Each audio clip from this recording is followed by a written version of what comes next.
Hi, my name's Dave and I'm an AI engineer. So I was tasked recently with producing an AI agent, or really a team of agents, that could work for a cybersecurity professional.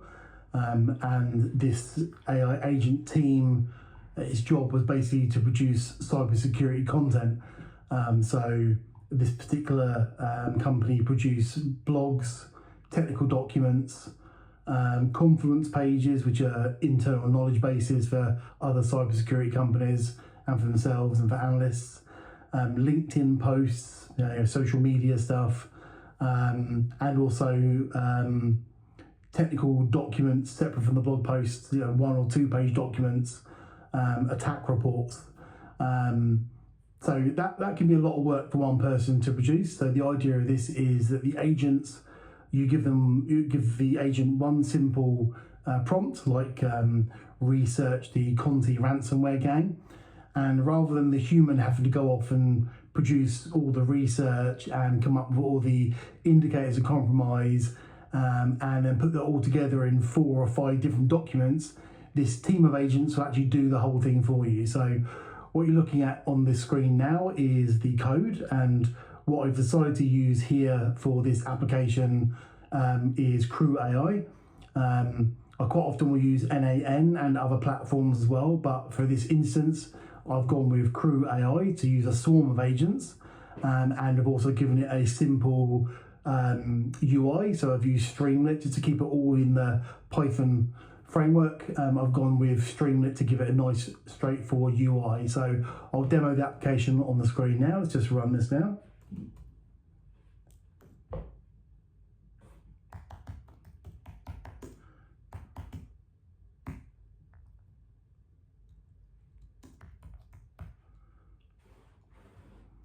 Okay, so I'm just going to launch the app now.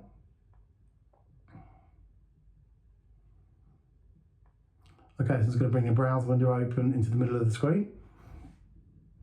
I'm just going to resize it so everyone can see. Okay, so here we go. So this is, as I say, very basic UI. It's only for internal company use anyway, so it doesn't need to be too flash. But we just give the agent a simple prompt here.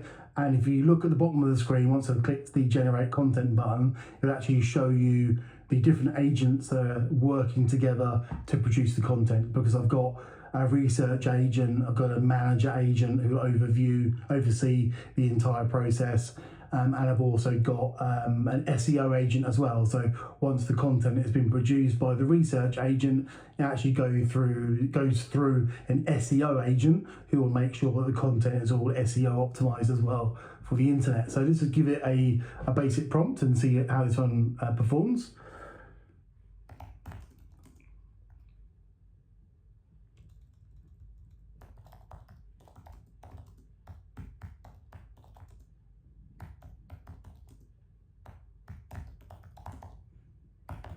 Now, this prompt can work on CVEs, exploits, on vulnerabilities, and on ransomware gangs as well. So it's, this is just one brief example. So what I'm going to do first of all, get it to write a technical blog post for me. So here we see, if you watch the information there at the bottom, reviewing the technical accuracy. Then we've got an analyst agent who's enhancing those information. Then we've got a separate writing agent, SEO agent, as I mentioned earlier. And then we've got a final manager who puts the whole thing together and makes sure that it all looks and sounds great.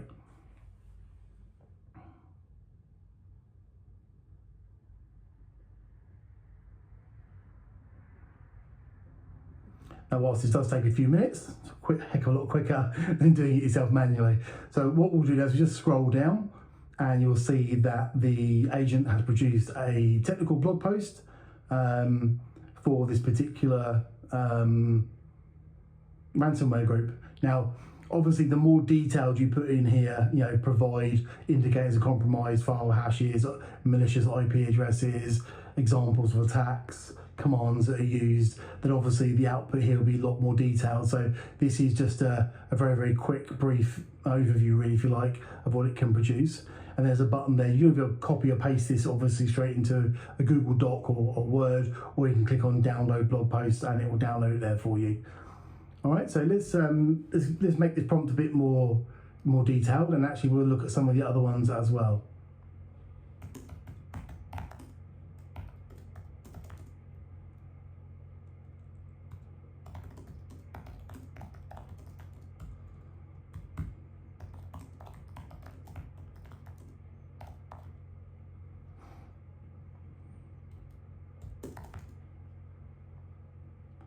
Alright, so this time around we're going to select, I made the prompt a little bit more detailed. Research the scattered spider ransomware group, include IOCs such as file hashes and example commands used. I'm also going to get it to write a LinkedIn article as well, and we're going to do a threat bulletin and a technical blog post. Okay, so just one button here will produce all three of those documents. Here we go.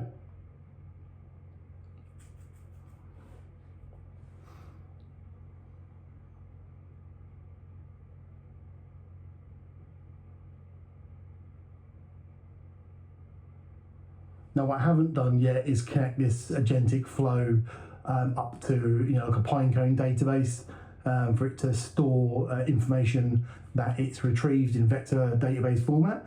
So that's probably the next thing to do with this particular project. But this is the first initial release just to show you what it basically does.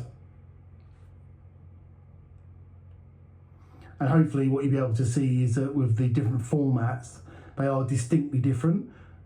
So they're not just all the same post, but then shrunk or shortened. The LinkedIn article is significantly different format to the technical blog post.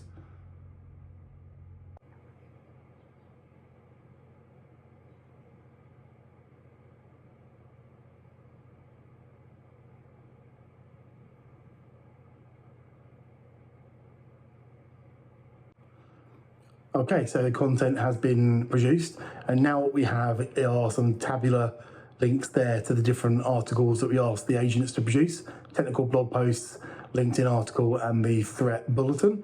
So there's our blog post, a bit more detailed this time. We've got some command lines that are commonly used, the list of some indicators of compromise there, MITRE attack mapping, detection methods. Actually got a Yarrow rule there, Sigma rule. So lots of information there.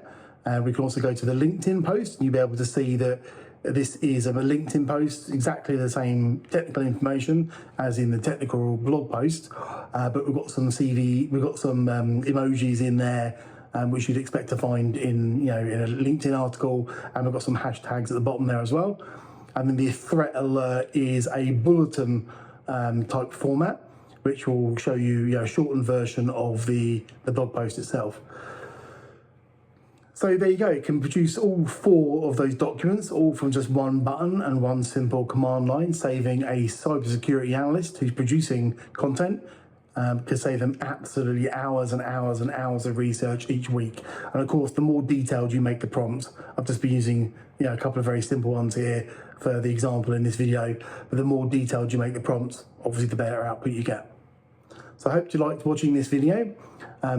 I'm spending a lot of time now building AI agents, so if you're interested in watching the videos, please make sure you like this video and subscribe to the channel. There's only a few videos on here at the moment, but I'm going to at least try and do a couple a week and build up to some really, really cool projects. So thanks very much for watching, and I'll see you on the next one. Bye-bye.